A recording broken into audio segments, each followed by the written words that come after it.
Appartenir à quelqu'un. Amour, identité et regard social. Oui. Être en couple ou célibataire. Analyse des impacts psychologiques, sociaux et philosophiques dans la société moderne. Être en couple, avoir un petit ami, une petite amie, un homme ou une femme dans sa vie, ou être marié, change beaucoup de choses. Cela touche le cœur, l'esprit et la place dans la société. À l'inverse, être célibataire a aussi ses réalités. Entre liberté et engagement, protection et pression sociale, les implications sont profondes. Implications psychologiques. Sur le plan psychologique, appartenir à quelqu'un peut donner un sentiment de sécurité. On se sent aimé, choisi, soutenu. La présence d'un partenaire rassure. Elle peut renforcer l'estime de soi. On se dit « je compte pour quelqu'un ». Cela apporte de la stabilité émotionnelle. Cependant, le couple peut aussi créer de la dépendance affective. Certaines personnes ont peur de perdre l'autre. Elles vivent dans l'angoisse de l'abandon. D'autres peuvent se sentir étouffées si la relation limite leur liberté. Ainsi, tout dépend de la qualité du lien. Est-il basé sur la confiance ou sur le contrôle? Pour les célibataires, la situation est différente. Certains vivent très bien leur solitude.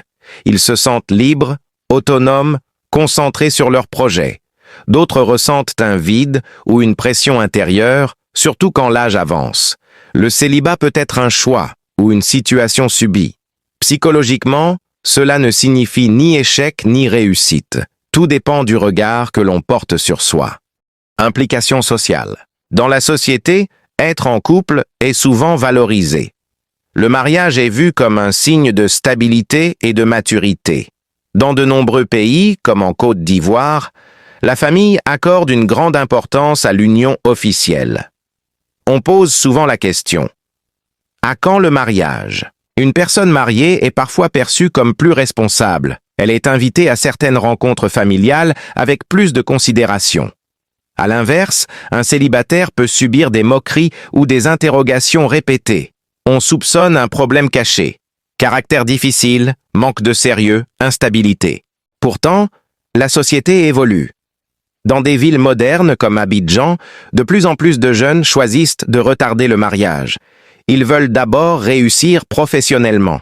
Le célibat devient plus accepté, même s'il reste parfois mal compris.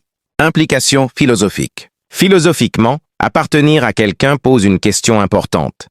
Peut-on vraiment appartenir à une autre personne? L'amour ne doit pas être une possession. Il est plutôt un choix libre et renouvelé chaque jour. Le philosophe Jean-Paul Sartre expliquait que l'être humain est fondamentalement libre. Ainsi, une relation saine respecte cette liberté. Le couple peut être vu comme une alliance de deux libertés. On ne se perd pas, on se complète. Mais si l'un domine l'autre, la relation devient une prison. Le célibat, lui, peut être une école de connaissance de soi. Il permet de comprendre ses besoins, ses valeurs, ses limites. Comment la personne se sent-elle? Une personne en couple peut se sentir valorisée, protégée et reconnue socialement. Mais elle peut aussi ressentir des tensions, des conflits ou une perte d'indépendance. Une personne seule peut se sentir libre, forte et autonome. Elle peut aussi éprouver parfois la solitude ou la pression du regard des autres. En réalité, le bonheur ne dépend pas seulement du statut matrimonial. Il dépend surtout de l'équilibre intérieur, de la qualité des relations et du respect de soi. Être avec quelqu'un ou être seul ne définit pas la valeur d'une personne.